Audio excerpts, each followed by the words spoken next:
Somewhere Beyond the Sea, Part 8.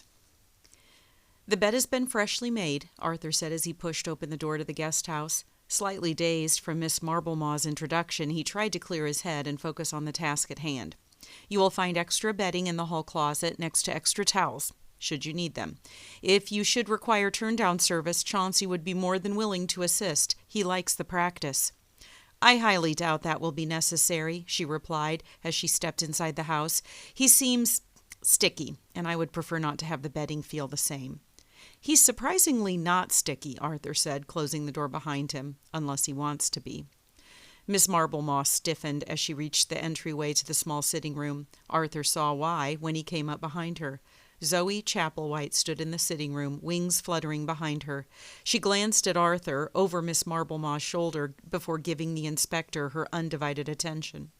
"Welcome to the island. My name is Zoe Chapelwhite. If there's anything you require during your stay, do let—" "Zoe Chapelwhite?" Miss Marblemaw repeated. "According to our records, you are an unregistered magical being, which violates—" Zoe held up her hand, and Miss Marblemaw fell silent. After a moment, Zoe dropped her hand and said, "All I want to do is introduce myself. There's no need for immediate hostilities. We have time to answer any questions you might have during your stay." She glanced at Arthur, forcing a smile. "How did the children take the first meeting?" "As well as can be expected, given the tremendous circumstances you find yourselves in," Miss Marblemaw said. "It went fine," Arthur said. "And wouldn't you know, my old friend David decided to stay to help out. You remember David, don't you? The man I knew in my youth?" "Of course," Zoe said easily. "Wonderful he decided to give us a hand. Haven't seen him in a dog's age." "Oh, bollocks," Miss Marblemaw snapped. "You can't expect me to believe—" "Of course we do," Zoe said, "because otherwise you're calling us liars. And to island sprites, that's one of the greatest insults a human can utter." Miss Marblemaw blanched, but pushed on. "An unregistered magical being interacting with magical children is a recipe for disaster. But since we, the government, care so much, we are willing to let the past stay in the past in exchange for your immediate registration with the department in charge of magical adults." Zoe smiled, nose wrinkling. "You're here for 2 weeks, yes?" Miss Marblemaw blinked. "Yes." "Then, as I said, we have time. Let's get you settled in before we start planning the next—" "You cannot disappear," Miss Marblemaw said. "I know you probably have dozens of hiding places all over this little rock, but if you make me go searching for you, it won't look good in the end." Zoe laughed, a sound like bells. "Little rock? Appearances can be deceiving. You have no idea about the land upon which you stand with my permission, or its history. Greater humans than you have tried to take it from the island sprites, and as the last guardian of this little rock, I will defend her with everything I have." The sunlight returned as Zoe's eyes changed back to their normal color. "Welcome to Marsyas. Please enjoy your stay." With that, she pushed by the inspector, kissed Arthur on the cheek, and swept from the room. "That went well," Arthur said mildly. Miss Marblemaw did not agree. That night, as Miss Marblemaw settled into the guest house, Arthur left Linus in the kitchen, putting away the remaining dishes from their supper. The house was quiet, too quiet. 7 children and not a single sound? On any other night, it might have concerned him right away, but with Miss Marblemaw's arrival, Arthur wasn't taking any chances. It didn't take him long to find them, up in the attic, Theodore's room. He heard their voices coming from the open hatch in the ceiling, ladder extended. Arthur was about to make himself known when he heard Fee's voice. "And how the hell can she not be afraid of anything? How is that fair?" "Maybe she just hasn't met the right person yet," Chauncey said. "Someone who can love her and also scare the crap out of her." "At least she looks scary," David said. And though Arthur wished Marblemaw had never darkened their doorway, he took heart in knowing David felt safe enough to go with the others. "What do we do?" Talia asked. "If she's not scared of us, how do we stop her?" She sniffled, and Arthur had to swallow past the lump in his throat. When she spoke again, her voice was quieter. "What if she takes us away?" Theodore chirped and clicked pointedly. Arthur closed his eyes. "Theodore's right," Sal said. "If we get taken away, we'll find each other again no matter what. I promise. But we're not going to let it get that far." "Hell yes," Lucy said. "Don't be sad, Talia. We've got this. Miss Marblemoss says she doesn't have any fear. Then we won't either. See how she likes it." Arthur could hear the smile in Talia's voice when she said, "Thanks, Lucy." Chapter 11. To say the following days were an exercise in patience would be an understatement, even if patience was something Arthur had in abundance. Linus, too, though a little less so. The children were another matter entirely. Take Thursday morning, for example. At exactly 7:30, Miss Marblemoss swept into the house in a cloud of dusky perfume that smelled of wilted flowers, mixed with the stench of self-importance. Clipboard firmly in hand, she entered the kitchen to find a group of children, and a 47-year-old Yeti, cheering on a wyvern as he attempted to beat his record by swallowing 7 whole hard-boiled eggs in the space of 2 minutes. Unfortunately for Miss Marblemaw, she startled poor Theodore as he worked on his 6th egg, so much so that it shot from his mouth and hit her square in the forehead. Bits of egg and yolk plopped to the floor as Theodore chirped his apologies. "Wow," Lucy said, "that was excellent." "Exemplary," Talia agreed. "Come on, guys," Fee said. "It's not fair to have an inside yolk when Miss Marblemaw won't get it." "I want to try egg-based humor, too," Chauncey said. "Okay, hold on, give me a second." His face scrunched up as he concentrated. "Good morning, Miss Marblemaw," Arthur said as she haunted the entryway to the kitchen, plucking egg off her shoulders. "Would you like a cup of tea?" "Playing with food," Miss Marblemaw muttered, scribbling on her clipboard. "Lack of manners." Of course, I'm not surprised that it was about this time that Calliope decided to introduce herself to Miss Marblemaw. Given that she'd been busy the day before, Linus had found a dead mouse in his favorite pair of loafers that night. She hadn't yet made her acquaintance with their new guest. She did so by entering the kitchen, tail high above her. With a slow lift of her head, she looked up at Miss Marblemaw. The two stared at each other for a long moment. Both sets of eyes narrowed. Miss Marblemaw looked away first. "As I was saying, just because you live in this space doesn't mean you can't show good manners that—" Calliope began to make low, hitching noises, her body quivering. "What's wrong with it?" Miss Marblemaw said with a grimace. "Does it have mange? Rabies? That won't look good on a report. Surely you—" The hairball that Calliope expelled on top of Miss Marblemaw's shoe was extraordinarily impressive in scope. At least 3 times the size of one of Theodore's buttons, it landed with a very wet plop, sliding off the side to the floor, leaving a trail of mucus and saliva in its wake. Having made her introductions, Calliope left Miss Marblemaw standing behind, rubbing against Sal's legs, mewing her displeasure at the woman who was hopping from one foot to the other, promising swift reprisal against such disgusting felines. "Good girl," Sal whispered as he patted his lap. Calliope jumped up, bumped her head against Sal's chin, then settled in his lap, her purr a low, broken rumble.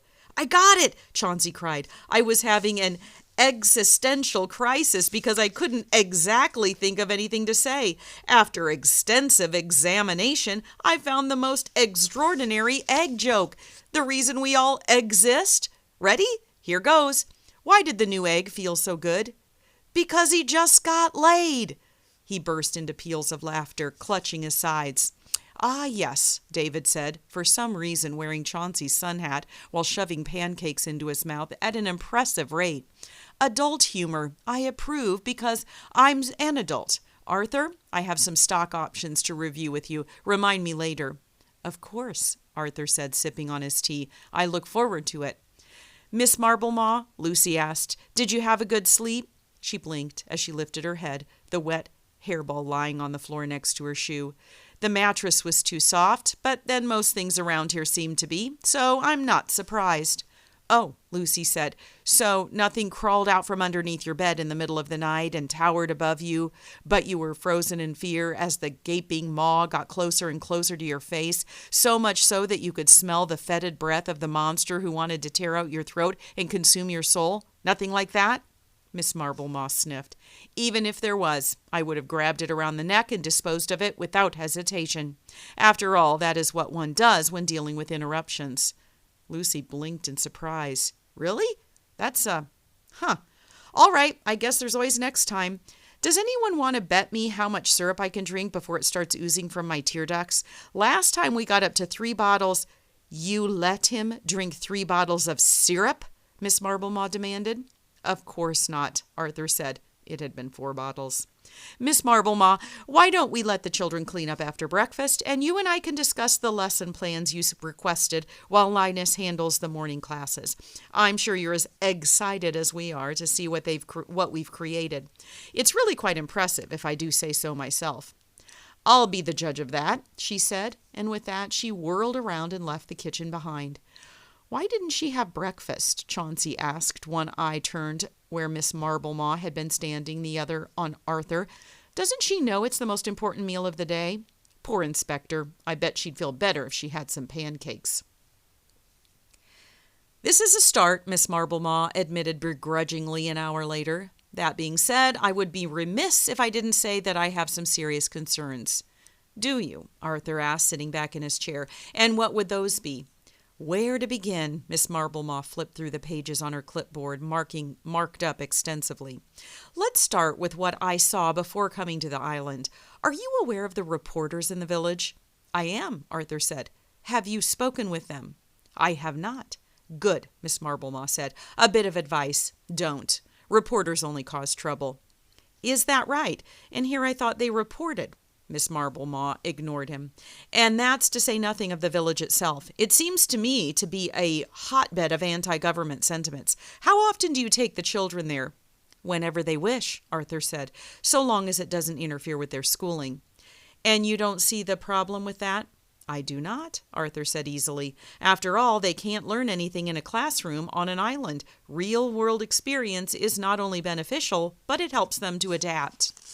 Adapt for what? Miss Marblemaw asked. Then, without waiting for an answer, she continued, I do hate to think you're giving these children false hope. Regardless of how much Marsyas has devolved, given current leadership, that doesn't mean you should continue to give the children hope, a sense of community, a place for them to feel comfortable enough to learn and grow and make mistakes, only to learn from them. What should I not be doing, Miss Marblemaw? Lying. Miss Marblemaw snapped. You shouldn't be lying to them, much like you continue to lie to me. That's a serious accusation, Arthur said. I assume you have evidence to support it. She sniffed. In due time. First, I don't see any of the approved reading material that Dicomey has listed as being beneficial to a child's development. Yes, Arthur said. I found the list to be lacking in substance. Strange. I wasn't aware that your opinion on required material carried much weight. She flipped through 2 or 3 pages, then. Unfortunately, I'm not seeing in my notes where you were given permission to deviate from Dicomey protocol. Be that as it may, you'll notice they seem to be thriving without having to read Learning Your Place in the World, A Guide to Following the Law, or A Satyr Discovers the Joys of Obeying. To be fair, both books have pacing issues, not to mention they're a little dry. I didn't know you moonlighted as a literary critic, Miss Marblemaw said, making another note. You seem to be a man of many hats. Parents usually are, Arthur said, steepling his hands under his chin. That word, parent, so simple and yet so excitingly profound. Well, not quite a parent yet, are we? She folded her hands on top of her clipboard, pen still clasped between her fingers. After all, no adoption has been approved. You are, as of this moment, nothing more than the master of an orphanage, employed by the very body you seem to be at odds with. The pen tapped against the clipboard once, twice, 3 times. Arthur shrugged. Love what you do, and you'll never work a day in your life. Isn't that how the saying goes? Things are changing, Miss Marblemaw said airily. Why, even 10 years ago, a single man attempting to adopt children would raise more than a few eyebrows. Would it? Arthur asked. How curious. I suppose those eyebrows will just have to stay as is, seeing as how I am not single, as you know. He smiled. In fact, we have wonderful news. Linus proposed, and I said yes. He held out his hand, the ring flashing in the light. He caught himself staring at it every now and then, marveling over how heavy it was for such a small thing, a constant reminder that he was loved. She blinked in surprise. Really? You... She shook her head, followed by something Arthur did not expect. That's... Congratulations. He paused. She almost sounded like she meant it. Thank you. I appreciate your well wishes. When is the wedding? Arthur chuckled. We haven't gotten that far yet. Soon, I hope. She stared at him for a moment, then looked back down at her clipboard, clearing her throat. You are straying from the required reading. In addition, the lesson plans and individual reports you've provided on each child indicate that, while all are excelling, though I question that, you are not adhering to the curriculum approved by Dicomey. A curriculum that hasn't been updated since I was a child, Arthur said. One of the textbooks Dicomey provides, all 1,200 pages, has a section devoted to the best practices of subservience to humans. If you cannot see the issue with telling children to be deferential to others simply because of who they are, then there is a problem. She sighed, shaking her head.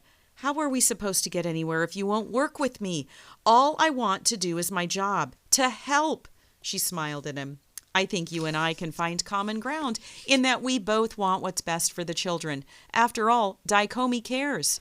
So you've said numerous times, Arthur said, settling his hands on the desk. But forgive me if I don't take your word at face value, given my own experiences with Dicomey. She hesitated, then. I can't speak to that. I wasn't there, but what I can speak to are my years of experience as a Dicomey employee. Though you may not see it, Dicomey has changed the face of magical children as we know it. Why is it so difficult for you to make sure the children understand how many people we've assisted through the years? The world is a weird and wonderful place. Why must we explain it all? So that it can be cataloged and studied and any potential threat neutralized.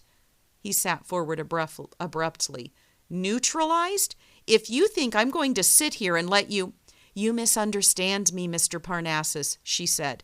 Perhaps I used too strong language, but the spirit remains the same. I want to protect as many children as I can. Surely you feel the same.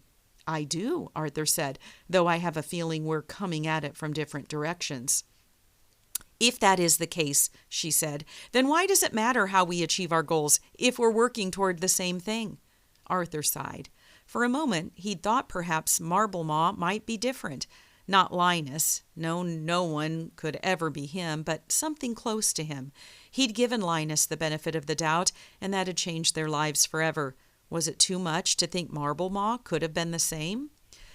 I wish I could believe that, he said slowly. However, I've seen too much evidence to the contrary that vehemently shows Dicomey cares not for those under its watch. Which is why I think we could all do with a fresh start, she said, smile widening. She was clever. He'd remember that. After all, I don't see the point of letting the past dictate the future. The phoenix lifted its head, eyes narrowed. Arthur felt the heat of it and put it into his voice. The past of each of the children you come into contact with cannot and should not be ignored. To suggest otherwise is not only dangerous but cruel. You cannot take it from them. It is part of them, warts and all. Miss Marblemaw pursed her lips. Being a parent means... He cocked his head. 2 minutes ago, I wasn't a parent, but now I am. Please, Miss Marblemaw, be as consistent as possible. Being a parent means being ready for any and every eventuality. Have you considered your options if and when, for example, Lucy decides on his own he doesn't like the world as it is? What if he decides to remake it as he sees fit? He's 7 years old, Arthur snapped, anger bubbling underneath the surface. So was Nero at one point, Genghis Khan, Ivan the Terrible. While I'm not suggesting he'll do what they did, how can we know for sure? There is so much unknown about who he is and what he's capable of. No matter what you do or how hard you try, even you can't say with any certainty that he won't turn down a path of darkness. You've spoken with him once, Arthur reminded her. That's nowhere near enough time to build a foundation based upon objective evidence. But since you brought it up, it comes down to the idea of nature versus nurture, she said. I know, a false dichotomy. The reality is that nature and nurture do not exist as separate entities. They exist in reciprocity. And yet studies have shown that trauma in the form of abuse changes the physical brain to be hypersensitive to future stress, which can often lead victims of abuse to respond excessively to even the smallest stressors. By doing the exact opposite of nurturing, one runs the risk of creating or exacerbating trauma. Which is precisely why I'm here, she said, shifting her weight in her chair, to determine if you are capable of handling such charges. Mr. Parnassus, surely you can see that my job is to ensure the safety of the children. So you say, Arthur demurred. Objective evidence and all that? Miss Marblemaw shook her head as if disappointed. I am not the enemy. Regardless of what you think of me or what I represent, I hope you understand that. My job is the children, nothing more. He laughed quietly. I don't believe that for a moment. He raised his hand as she started to speak. Whether you believe that is another matter entirely, and one I'm not wanting to litigate currently, as I doubt we'd reach any consensus. Either you will be who you claim to be, or you won't. Are you angry, Mr. Parnassus? She said, clutching the clipboard tightly, feeling a little hot under the collar. Yes, he was, but then he realized what she was doing and laughed at the absurdity of it all. Miss Marblemaw, are you trying to make me bring out the phoenix? If you're that curious, all you need to do is ask, and I'd be happy to show you. She changed tack. David, she said, he's not an adult. I don't know how or why you expected me to believe that. Either you think me a fool, or you are nowhere near as intelligent as certain circles seem to think you are. Both could easily be true, Arthur said. Do you have any proof that David is the age you claim? Before Arthur could come up with a semi-believable lie, to question a Yeti's age is to commit a serious faux pas, a flood of warmth burst under his hand. Without reacting, he moved his hand slightly to the left. Then, in a familiar messy scrawl, letters forming in red ink. 4 words, followed by a smiley face with devil horns on the top. Open your top drawer. Arthur cleared his throat and did just that. There, sitting on top of a tray of pencils, pens, and paper clips, a small stack of photographs that hadn't been there only a few minutes before when he'd gone in search of a pen in preparation for the meeting with Miss Marblemaw. There were 4 photographs in total. The colors washed out, the edges curled in a sepia-toned haze, as if seen through a dream.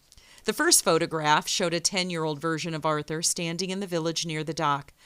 On either side of him were his friends, the other children in the orphanage, the sun blazing above them. He remembered this moment. They'd gone to town, the master in a rare mood. The letter and the cellar were 3 months away.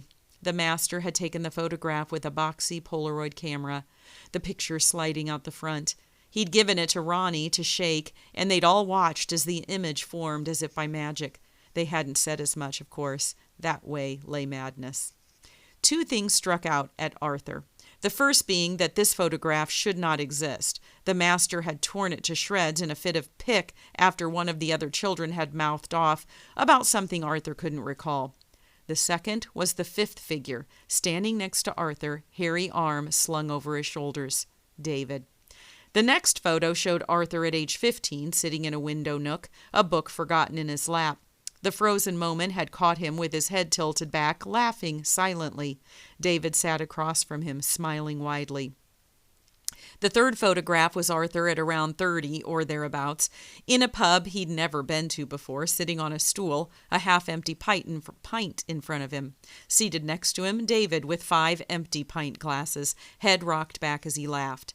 The fourth and final picture was of Arthur and Zoe standing in front of the house. The repairs looked almost finished, and next to Zoe was David, white hair blotted with what looked to be blue paint, the same color Arthur had used on the walls in the upstairs hallway.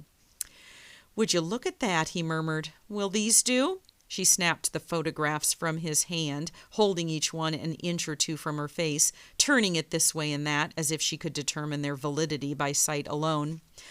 "How did you do this?" she demanded, flipping through the pictures again and again. "With a camera," Arthur said. She stood abruptly, chair scraping along the floor. "I have to do something that requires my immediate attention. I will return in exactly 1/2 hour. I expect to meet with each child individually upon my return." Curious, this. Her reaction was not what Arthur expected, but then it could be said that trying to understand the motivations of anyone in a government role was an exercise in futility. Still, it was odd. At the hearing, Rauter had successfully gotten Arthur to reveal the phoenix, but not before going on at length about a certain child in particular. Perhaps he should let her in on the event ahead, just to see what she would do. She had made it to the door when Arthur said, "Saturday." Miss Marblemaw paused, her hand on the doorknob. She didn't turn around. "What about Saturday?" "There is to be an adventure. Every Saturday, one of the children gets to decide the outing we'll take part in." "Whose turn is it this week?" He grinned sharply at her back. She claimed not to experience fear. He wondered how true that was. "Lucy." Her shoulders tightened, but she otherwise gave no reaction. "I see. I will be in attendance, of course." "Of course," Arthur said. "I'm sure it will be a day you won't soon forget." True to her word, Miss Marblemaw invited each of the children into Arthur's office, saying they weren't to be interrupted. Arthur, as it happened, did not find this to be acceptable, but before he could tell her just that, Talia patted his hand and said, "I've got this." With that, she followed Miss Marblemaw into the office, shutting the door behind her. 10 minutes later, the door opened once more, Talia walking out, eyes sparkling. In the office, Arthur heard 3 ferocious sneezes in quick succession, followed by the wet honking of a nose into a tissue. "She's really allergic to pollen," Talia said. "I should have emptied my pockets before going in." "Oops." "Quite," Arthur said as she hugged his leg. Chauncey was next, bellhop cap firmly in hand, saying he wanted to regale Miss Marblemaw with stories of his journey to become the best bellhop that the world has ever known. Whether he succeeded was in the eye of the beholder. Arthur thought he had. Miss Marblemaw, on the other hand, did not seem to appreciate the fact that Chauncey could now make ink. Next was Theodore, and though Arthur offered to translate, Miss Marblemaw, smears of ink across her chest, declined. Precisely 6 minutes later, Theodore left the office, head held high, a gold button trapped firmly between his fangs. The button looked suspiciously like the ones that adorned Miss Marblemaw's coat. Arthur stuck his head into the office to ask her if she was ready for fee, but Miss Marblemaw must have not heard him, glaring down at those loose threads on her coat where a button had been. Fee's meeting lasted 26 minutes. When she came out of the office, she said, "All she did was rant and rave about thieving dragons." "Strange," Arthur said. "I didn't know we had any dragons." "That's what I told her, but she wouldn't listen." Lucy went next. The meeting lasted 3 minutes. When he came out, he shrugged and said, "She didn't want to listen to me talk about sticky buns and hell. I'm so sad for her." "Anything else?" Arthur asked. Lucy looked up at him, a strange light in his eyes. "What else would there be?" Sal went last, and without a word to Arthur. Instead, he nodded and then went into the office, shutting the door behind him. 40 minutes later, the door opened and Miss Marblemaw was smiling. "Thank you, Sal," she said. "That was an illuminating conversation." Her smile faltered when she saw Arthur standing in the hall, but it was brief. "I appreciate that you take this so seriously. You get 1 official courtesy point." "Thank you," Sal said. "I know you only want to help." After she disappeared back into the office, Arthur fell in step beside Sal as they moved down the hallway. "Are you all right?" "I am," he said. "Stabbed her with kindness." "The best kind of stabbing, or so I'm told." "David?" "Safe for now," Arthur said as they reached the top of the steps. "You wouldn't happen to know anything about photographs in my desk, would you?" Sal paused, lips quirking. "How did they get there?" "As if by magic. I notice you didn't ask what the photograph showed." "Did they help?" "They did." "Huh," he said. "How about that?" He descended the stairs whistling. Bright and early Saturday morning, the residents of Marsyas Island piled into a maroon van, their excitement palpable.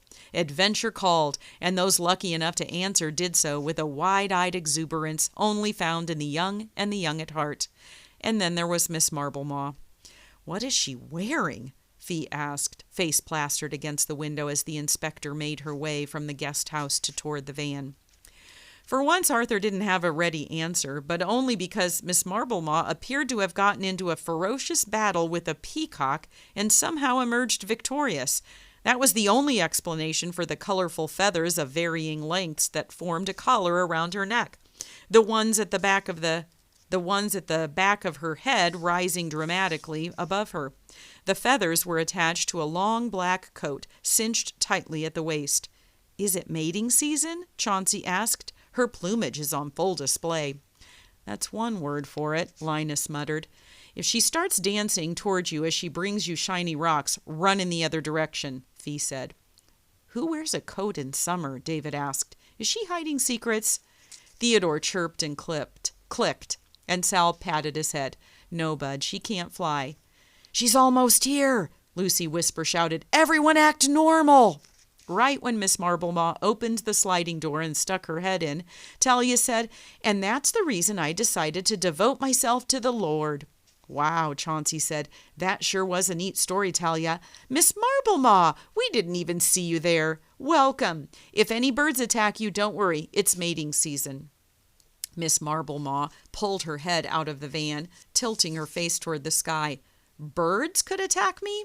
"Maybe," Lucy said, "but you look like you could hold your own, so I wouldn't be too surprised if I were you. And look, I saved you a seat. Isn't that fun?" He patted the seat next to him, smiling widely. Miss Marblemaw looked back into the van, a sour expression on her face. "I don't suppose there's a second vehicle?" "There is not," Linus said pointedly. "If you're coming with us, get in." She did exactly that, heading for the row in the back where Lucy waited for her. Lucy winked at Arthur in the rearview mirror before exclaiming, "You did it! I knew you could. Sit right next to me. There you go. Oh, look, our legs are touching. Linus, we need travel music. Can you give us some tunes?" "Any requests?" "You'll know it when you hear it." Linus began to flip through the stations and had only turned the knob slightly to the left before a familiar pluck of guitar strings filled the van. A moment later, a rockabilly named Gene Vincent sang about how he's led an evil life, so they say, but he'll hide from the devil on Judgment Day. "Righteous!" Lucy crowed as he began to dance in his seat, without a care about where his elbow might land. Before long, everyone, including Miss Marblemaw, joined in, singing, moving, "Hot Rod, move me on down the line."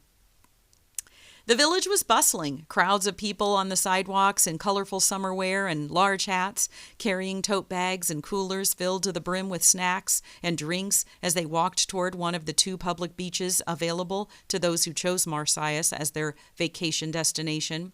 Others smiled about in front of storefronts, oohing and awing about overpriced trinkets made of shells and cloudy sea glass, and row after row of freshly made fudge, peanut butter, delicious, walnut, exemplary, mint, toothpaste, and orange creamsicle, revolting. Crowds gathered in front of a mobile cart, some selling funnel cakes with powdered sugar sprinkled on top, others hawking jerk chicken on wooden skewers. An enterprising young woman stood above a wool blanket spread out on the sidewalk at her feet, shouting that she had kites for sale. "Get your kites here." No reporters in sight, which was a relief. Though their numbers had dwindled since the aftermath of the hearing, Helen told Arthur and Linus that a few of the more insistent journalists had stuck around, hoping for a sighting of the residents of Marsyas Island, and perhaps a quote or 3. Luckily enough, after receiving a tip from an anonymous caller who claimed something cataclysmically magical was occurring 2 hours to the north, the reporters had piled into their vehicles and sped from the village. The directions were vague enough that the anonymous caller, who could it have been, did not expect anyone to return until at least early evening. Arthur pulled the van into the mostly empty lot behind Helen's gardening store, parking next to her truck. The children all tried to leave the van at once. Theodore, of the mind that beings with wings got to leave first, Fee agreed. Lucy did not, saying that if he didn't get out of the van first, he was going to bring about the end of days. As it turned out, most of the travelers in the van were used to such bon mots and didn't pay him any mind. Miss Marblemaw did, however, furiously scribbling on her clipboard. "Lucy," she asked as he climbed over her, "what did you mean by end of days?" Lucy almost fell out of the van, but stopped himself at the doorway. "Why?" "I'm a detail-oriented person. I want to make sure I understand everything." "Do you?" He leaned forward, face inches from hers. "You know, they say the devil's in the details. Isn't that funny?" With that, he jumped out of the van. Today is going to be exhausting, Linus said as he pushed open the door. As ever, Lucy was full of surprises. Standing at the center of attention, he proudly announced that since it was his day, he got to decide what everyone was doing. Rather than something horrifying and or life-threatening, Lucy told his captive audience that today he'd planned something special for each of them. Fee and Talia would get to see some new and definitely not poisonous plants that Helen had gotten in. Chauncey was given the chance to show Linus where he worked at the hotel and what Chauncey's day-to-day entailed in the exciting role of a bellhop. Chauncey practically shouted at Linus that he couldn't wait to show him the break room where there was a microwave, a refrigerator, and a wall calendar from 17 years ago that showed goats wearing hats. Miss August, as it turned out, was his favorite, as she was brown and white and wore a daring pillbox hat that really complimented her snout. For Sal and Theodore, a trip to the library, where both would have access to the rare book section, to be followed by a visit to the antique store where the proprietor had recently discovered an entire jar filled with buttons in storage and had set it aside for the Wyvern to peruse should there be any treasures hidden within.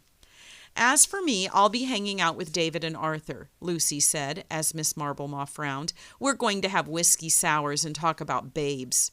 He suddenly frowned and ran over to Linus, tugging on his shirt. Psst, Linus, what kind of babes do I like? You can like whoever you want, Linus said, patting his head. Lucy looked relieved as he ran back to the others. And by babes, I mean anyone who looks awesome. I don't know who it'll be yet, but when I do, you'll all be the first to know. Why are we still standing here? Talia demanded. I've been promised new plants. You don't want to see what happens when a gnome loses their patience. Last time one did, it led to the Dark Age. Is that true? Linus whispered to Arthur. It could be, Arthur murmured. The fall of Rome and upsetting a gnome? It certainly sounds like an age of darkness to me.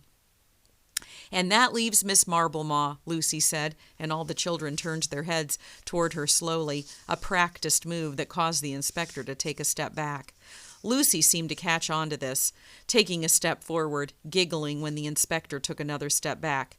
Miss Marblemaw, he said in a sing-song voice, you get to decide who you want to go with. Isn't that exciting? What will it be? Plants with Talia and Fee? Books and buttons with Theodore and Sal? Bell-hopping with Linus and Chauncey? Or, he said, taking yet another step toward her, will you throw caution to the wind and follow me into the depths of despair? Despair, the children chanted, including David, who joined in, shouting with the best of them, Despair! Despair! Miss Marblemaw huffed out an irritated breath as she glared at Arthur and Linus. You allow the children to go off on their own? We do, Linus said. It teaches them responsibility and time management and gives them the opportunity to interact with our community.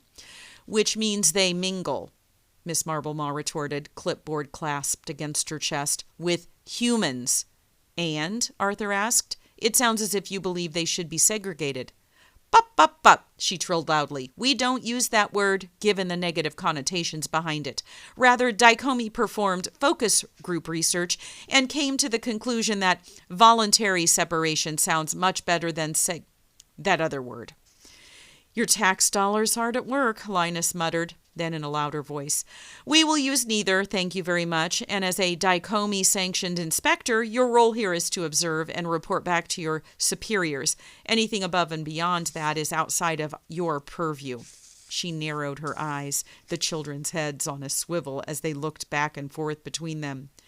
I do hope none of the children find themselves in a dangerous situation, especially when they don't have adult supervision.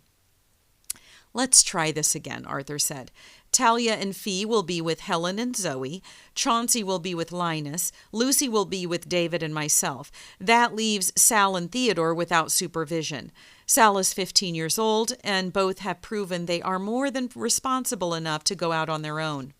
For now, Miss Marblemaw said with a haughty sniff. She looked at the children as if she had discovered a new, perpetually wet insect with 1,000 legs. Tapping her pen, she let the silence drag on, even as Arthur knew she'd already made her decision. I will accompany Mr. Parnassus. Lucky us, Arthur said. Children will meet in front of the ice cream parlor in exactly 2 hours. Please don't be late. What do we say? Punctuality is not just about being on time. It's also about respecting your commitments, the children said. Yeah, that, David said, bouncing on his heels. Commitment. And we're off. Naturally, Lucy led them directly to Rock and Soul, the record shop owned and operated by one Mr. J-Bone. Not his real name. No one, not even J-Bone himself, could remember what it was. On the walk to the shop, Lucy regaled David with stories of visits past, the musical discoveries he and J-Bone had made, and the time a former employee tried to exercise him in the back room.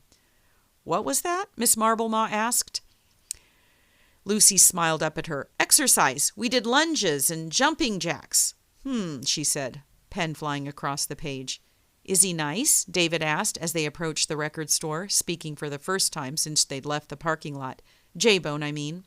Arthur was about to intervene. Regardless of the lie they were attempting to pull off, David was still a child, and his comfort was of the utmost importance. But Lucy got there first. He held out his hand, wiggling his digits. David hesitated only a moment before closing his hairy fingers around Lucy's. He's great, Lucy said. I wouldn't take you to see someone mean, unless we were getting revenge. David nodded, looking relieved. Okay, thanks. Still trying to get used to all of this. And, Lucy said, I told J-Bone that we'd come and visit today, and he promised to set the air conditioning as cold as it will go, so you don't get too hot. Why? David asked. Lucy rolled his eyes. Because I want you to listen to dead people music with me. Duh. Oh, and one other thing. When we go in, we need to say righteous a lot. That's what J-Bone does, and he knows everything that's cool. He doesn't know me, David said nervously, so he doesn't know everything cool. Lucy gaped at him. That meant two things. Holy crap, where have you been all my life? Come on, I can't wait for J-Bone to meet you. It's going to be righteous. He tugged David down the sidewalk toward the door. How odd, Miss Marblemaw said. What is? Arthur asked, glancing back over his shoulder at her. That an adult like David would be so concerned with meeting someone new. One might even say he acted childlike. Yes, Arthur said, I suppose that's what happens when you've lived your entire life being told that you're a monster.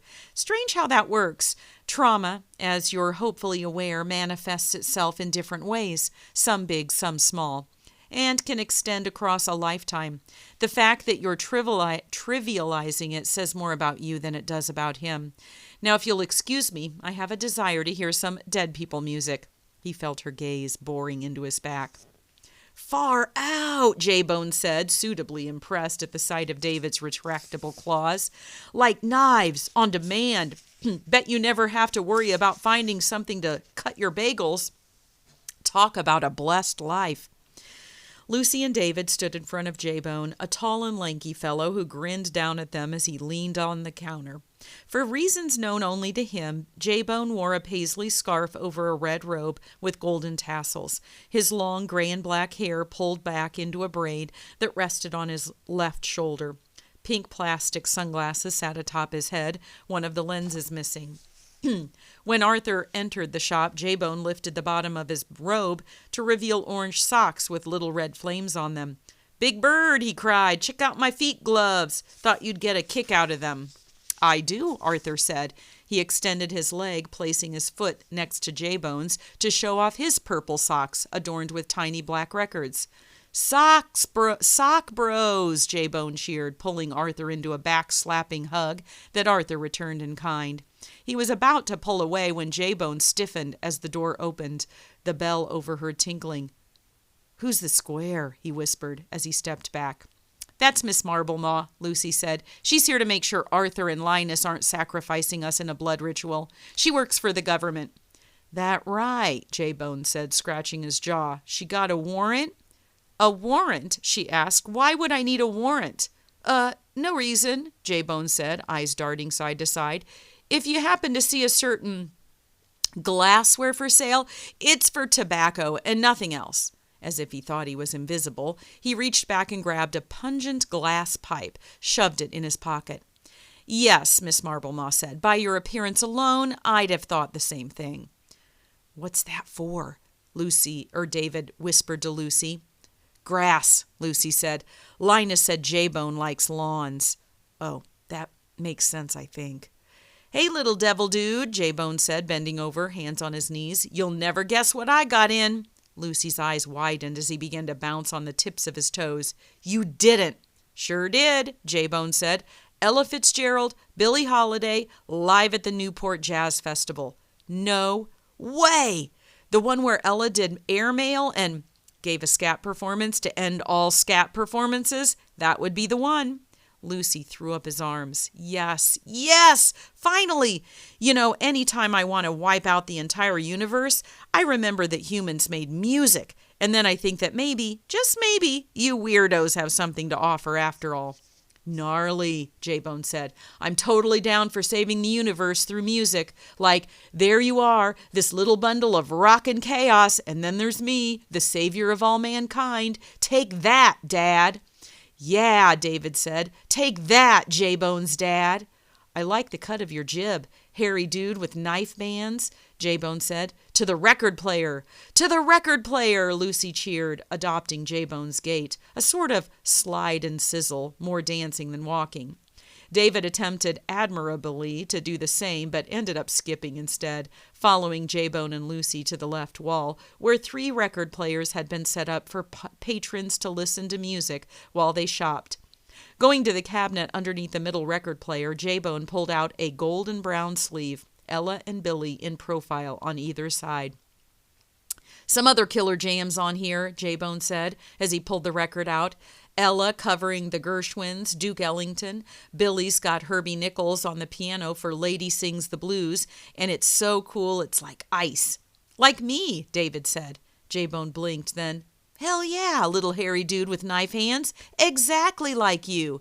In fact, you might even be cooler than that. You know, being a Yeti and all. Fun fact, thought I met a Yeti once, but it turned out to be a hairy footstool. To be fair, I was extremely high on," Arthur cleared his throat pointedly, "life, and all it has to offer," J-Bone said easily. "So it was an honest mistake."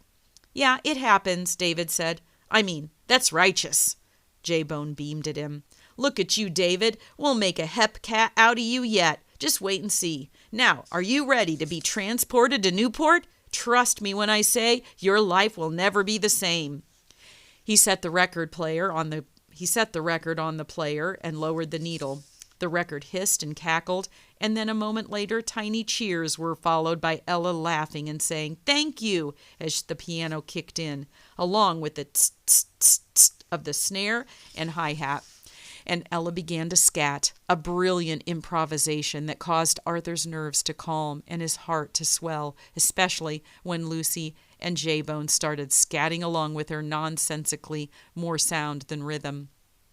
At first, David looked unsure, but as soon as the music began, his eyes widened slowly, his mouth hanging open. When J-Bone and Lucy began to scat with Ella, he turned his head toward them, starting to bounce a little, and then Ella threw in "When the Moon Hits Your Eye Like a Big Pizza Pie, That's Amore," causing David to laugh as he shook his rear in an awkward shimmy, his thick white hair flailing around it. "That's it," J-Bone cried. "Feel it! She's a queen! Doobie-doo-wah!" "Arthur," Lucy called, "you want to dance too?" He did, more than almost anything. Without looking at Miss Marblemaw, Arthur slid one foot out in front of him, the hem of his trousers halfway up his calf. He snapped once, twice, and as Ella brought them toward the big finish, he shouted, "Da-da-dilly-dilly-doo-da-bap!" "Ah," Lucy said, "it's so cute when you try. We'll have to practice more. J-Bone, play it again." After replaying the song 7 more times, Lucy proclaimed Arthur and David to be scat masters and reminded them that it had nothing to do with the feces, which Arthur appreciated. After all, they had enough shit to deal with. David grew more comfortable the longer they stayed in the shop, though he kept a careful eye on Lucy and Arthur as if to make sure they wouldn't leave him behind. He started sorting through records, asking J-Bone which ones were his favorites. Lucy sat on the floor next to Arthur, both looking for hidden treasures. Miss Marblemaw followed J-Bone, attempting to ask him questions about his interactions with Lucy and if he'd ever felt that his life had been threatened. Politely, J-Bone said, "I'm not a narc, and I'm assisting a customer. I'll be with you shortly. Thanks for your patience." With that, he turned back to David, who had picked up a record. The Clovers? Man, that is choice. Most people dig Love Potion number 9, but don't sleep on One Mint Julep. So smooth, it'll make you feel like you're being spread on toast. Certain that David was in good hands, Arthur looked back at Lucy, who was studying a record sleeve with a concentration he normally reserved for attempting to create sentient mud men. "Lucy," Arthur said. Lucy looked up. "I don't think I have this one. How many records can I get today?" "You already have records at home you haven't listened to yet. How many more do you think you need?" "Well, when you put it that way, 30 more should be sufficient." "3," Arthur said. 29 and a half. 2. "3 it is," Lucy said. "I knew you'd see it my way." He pulled out another record, discarding it almost immediately before going after another. "Lucy," Arthur said again, "can I ask you a question?" Attention firmly fixed on the records, Lucy shrugged and said, "Sure." "Today was your day to pick the adventure." "Wow, your memory is extraordinary. How do you do it?" "And yet instead of thinking about what you wanted to do, you went and planned a day for each of your brothers and sisters." "But I am doing what I want to do," Lucy said, looking up at him. "We're at the record shop." "I get that," Arthur said, "but what I'm asking is why?" "Oh," Lucy said, "that's easy. Remember when we talked about being a monster or being good?" "I do. You were quite upset with me." "Maybe," Lucy said, grabbing another record and holding it close to his face, "but I thought about it. Like a lot. I was still sort of mad at you, but then I thought about what makes me happy." Arthur nodded. "And what did you decide?" "That I like when other people are happy, and it makes me feel good when I get to be part of it," Lucy explained. But because he was still Lucy, he added, "Not everyone, just the people I like. For some reason it makes the spiders in my head go to sleep. Not forever, but for a little while." "And why is that, do you think?" Lucy shrugged. "I don't know, but I like how quiet it is." "Why did you invite David?" "Because I knew Miss Marblemaw would follow him, and if David is with us, I can make sure she's not being mean to him."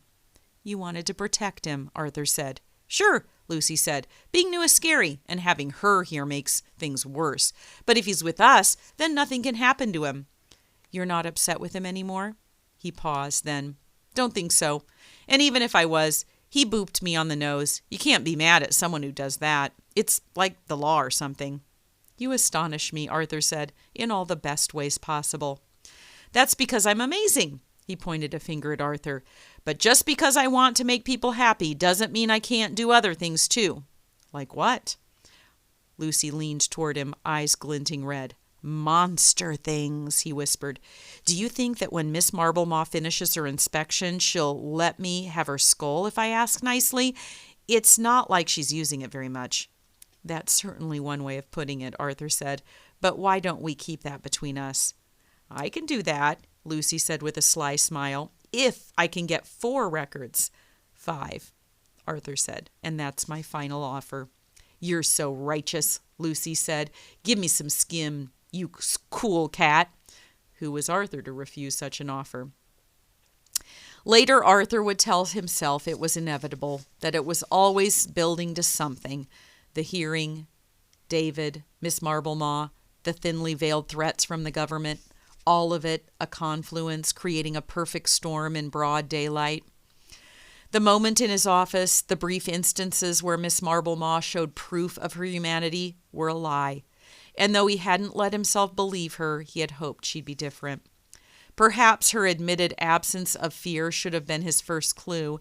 Though David's time on the island had been short, the Yeti had already taught David that a bit of fear could be healthy. What must it be like to fear nothing? Wasn't fear a part of the human condition? He couldn't help the darker thoughts. What if people who lacked fear were despised and tracked like animals? Surely Miss Marblemaw would have a thing or two to say about that. Or she might even try to hide it from the world. In ways so alike, and yet now she was about to prove him wrong in the worst way possible. Arthur was with Lucy, picking out the 5th record he wanted to purchase.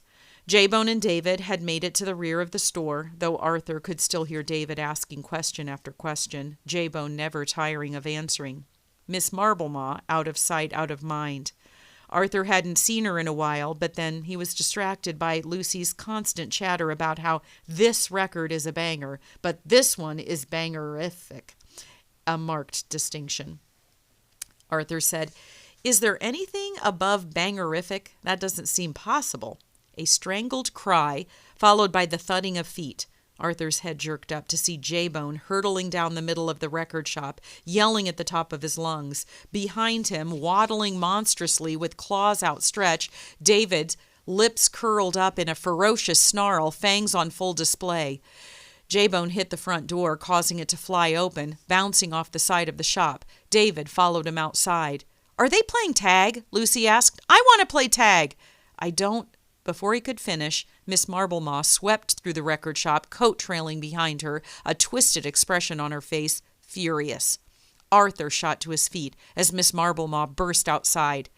Without hesitating, Arthur bent over, scooping up Lucy in one fluid motion as he ran for the door, blood rushing in his ears. For his part, Lucy rolled with it, climbing around Arthur to his back, arms around his neck, little feet digging into his sides. The sun blinded him the moment he left the record shop.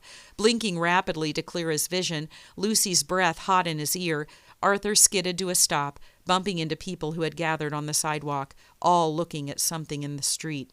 Pushing his way through the crowd, Arthur felt his rage boil over when he saw what everyone was staring at. Miss Marblemaw, in the street, hand like a vice around David's wrist. She towered above him, a coat billowing around her ankles.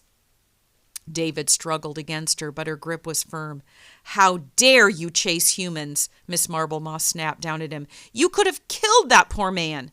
"Don't worry," Lucy whispered in his ear. "I've called them. They're coming." "What? Who are you?" "Hey!" J-Bone snapped from the other side of the street. "We were playing around. Get your bloody hands off him." Miss Marblemaw faltered, but it was brief. "It does not matter." She jerked David's arm again, and David whimpered, eyes glassy as he struggled to get away. This thing is an animal. Animals have instincts. You run, their prey drive kicks in, and remove your hands from him immediately before I burn it off." Miss Marblemaw turned toward Arthur slowly, a strand of her hair plastered against her forehead. "Another threat, Mr. Parnassus? Are you sure that's an appropriate response, especially in front of so many witnesses?" "You're scaring him!" J-Bone yelled. Miss Marblemaw looked down at David, who dug his feet into the ground, trying to break free. She leaned forward and said, "What childlike fear for one who hasn't been a child in decades." Her grip tightened.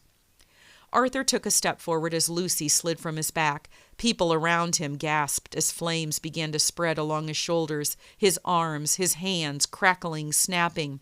The phoenix screamed in his chest, wings spread wide, its eyes a pair of burning stars.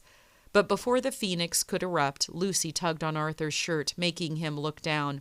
"This is what she wants, Dad." Dad, Arthur thought through the fire.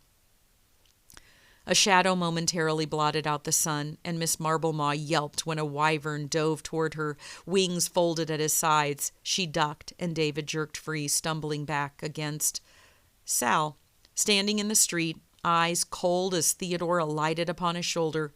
On his left, Fee and Talia, the former holding David's wrist as ice cubes fell from his eyes and shattered on the concrete, the latter glaring daggers at Miss Marblemaw.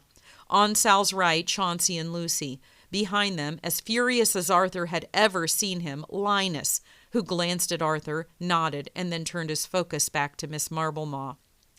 Talia stepped forward as the inspector pulled herself to her full height.